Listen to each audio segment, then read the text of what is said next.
Este es un video demostrativo del método de CABAT por parte de la Universidad Politécnica de la Zona Metropolitana de Guadalajara por medio de la alumna Vargas Rodríguez Elena Guadalupe para el docente José Ángel Castillo Ávila. Por cuestiones y medidas de salud no se realizó con un paciente para cumplir con el aislamiento. Bien, la facilitación neuromuscular propioceptiva o FNP, también conocida como diagonales de CABAT, utiliza las informaciones táctiles de origen superficial y profundo, así como la posición articular o el estiramiento de tendones y músculos.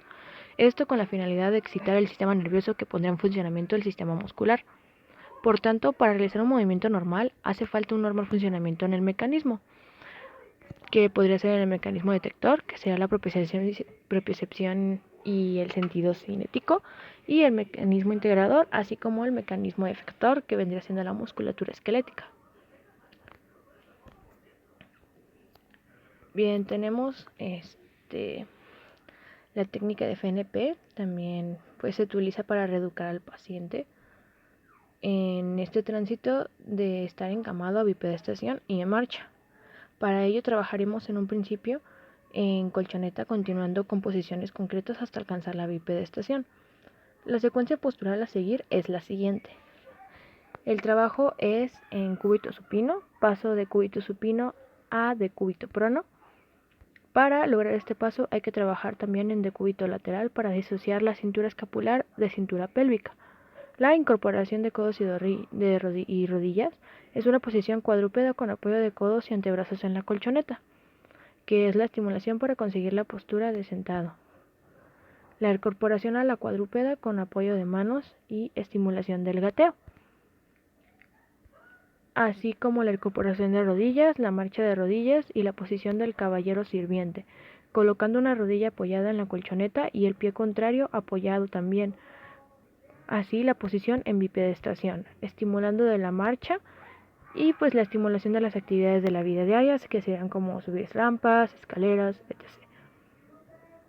La postura más estable para realizar las diagonales es en decúbito supino, y es esta la que se puede utilizar en todos los pacientes, pero esta posición original puede modificarse. Así trabajaremos en decúbito contralateral para realizar estabilizaciones laterales, lo que facilita a la musculatura lateral su funcionamiento. También podemos realizar las diagonales de miembros superiores con el paciente sentado, permitiendo la realización del patrón con una postura más funcional, o con el paciente en bipedestación, como sea más fácil, y así facilitando la realización del ejercicio y de estabilización del tronco, la coordinación y el equilibrio a la misma vez. Empezamos con las contracciones repetidas.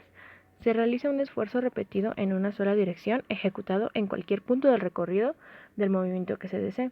En esta técnica se realiza una contracción isotónica tras una contracción isométrica inicial, aumentando progresivamente la resistencia al patrón. Se utiliza para aumentar el recorrido articular del patrón agonista y para mejorar la resistencia, coordinación y la fuerza de dicho patrón. Tenemos la iniciación rítmica. En principio se le pide al paciente una relajación voluntaria seguida de una contracción isotónica asistida, continuando con una contracción isotónica resistida. Esta técnica es empleada para mejorar el momento del inicio del movimiento del paciente. Se utiliza más o menos en pacientes espásticos o, por ejemplo, que no tienen la capacidad de iniciar el movimiento, como los afectados por enfermedad del Parkinson, con el objetivo de iniciar el movimiento y desencadenar el automatismo. Tenemos las inversiones lentas también. Se incluyen dentro de las técnicas de inversión de antagonistas basadas en los principios de inducción sucesiva del Sherrington. Se realiza primero una contracción del patrón antagonista con una resistencia máxima y a continuación una contracción isotónica del patrón agonista. La secuencia se repite para acrecentar la respuesta. Se practica para restituir la inversión normal de los antagonistas y desarrollar la coordinación entre ambos patrones. También se utiliza para ampliar el balance articular. La inversión lenta y de sostén. Se realiza primero una contracción isotónica del patrón antagonista, seguida de una contracción isométrica del antagonista. A continuación pedimos una contracción isotónica del patrón agonista, realizando al final una contracción isométrica del patrón agonista. Repetiremos la secuencia para aumentar la respuesta. Esta técnica se utiliza para los mismos casos que en las inversiones lentas, desarrollando la capacidad para efectuar contracciones isométricas y como función principal buscar la estabilidad articular proximal para realizar una acción distal. La inversión rápida. Se realizará una contracción isotónica del patrón antagonista y cerca del recorrido acortado se realiza una inversión rápida en todo el recorrido articular, pidiendo a continuación una contracción isométrica con resistencia máxima del patrón agonista. La utilizaremos para aumentar así la amplitud articular y también como refuerzo muscular. Tenemos la estabilización rítmica. En un determinado punto del recorrido articular del patrón del movimiento, realizamos una contracción isométrica del patrón agonista y seguidamente una contracción isométrica del mismo patrón antagonista sin realizar recorrido articular. La utilidad de esta técnica la encontramos en la estabilización de la musculatura de la cintura y zona proximal del miembro. También en las ocasiones en las que el movimiento activo no se permite o es imposible el dolor. Los objetivos, pues igual, es aumentar la amplitud articular activa, la pasiva, aumentar la fuerza, aumentar la estabilidad y el equilibrio, disminuir el dolor. Las indicaciones, pues, son más que nada para la amplitud articular limitada, el dolor al realizar el movimiento, articulación inestable, debilidad de los músculos antagonistas, equilibrio disminuido. Tenemos la contracción relajación. Esta técnica se realiza a una contracción isotónica del patrón antagonista, permitiendo completar el recorrido de movimiento en rotación con una resistencia máxima. Seguidamente pedimos al paciente una relajación y continuaremos pasivamente la dirección del patrón.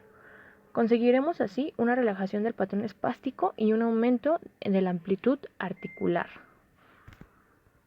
Seguido de esto tenemos el sostén relajación, que realizamos esta técnica en cualquier punto del patrón donde se presente una limitación como consecuencia del dolor y de espasmo muscular. La técnica consiste pues en realizar una contracción isométrica del patrón antagonista seguida de una relajación, como el mismo nombre lo dice, para continuar con un movimiento activo del libre patrón agonista. Así obtendremos una relajación de la musculatura agonista tras relajar la antagonista. Se utiliza para aumentar la amplitud articular en estados donde se permite la realización de un movimiento resistido. Tenemos la inversión lenta, sostén y relajación. Esta técnica también se realiza en el punto exacto del recorrido de movimiento donde existe una limitación. Consiste en realizar primero una contracción isotónica del patrón antagonista seguida de una contracción isométrica del mismo patrón y a continuación se le pide al paciente una relajación breve continuada con una contracción isotónica del patrón agonista. Repetiremos este movimiento para obtener un refuerzo de la técnica.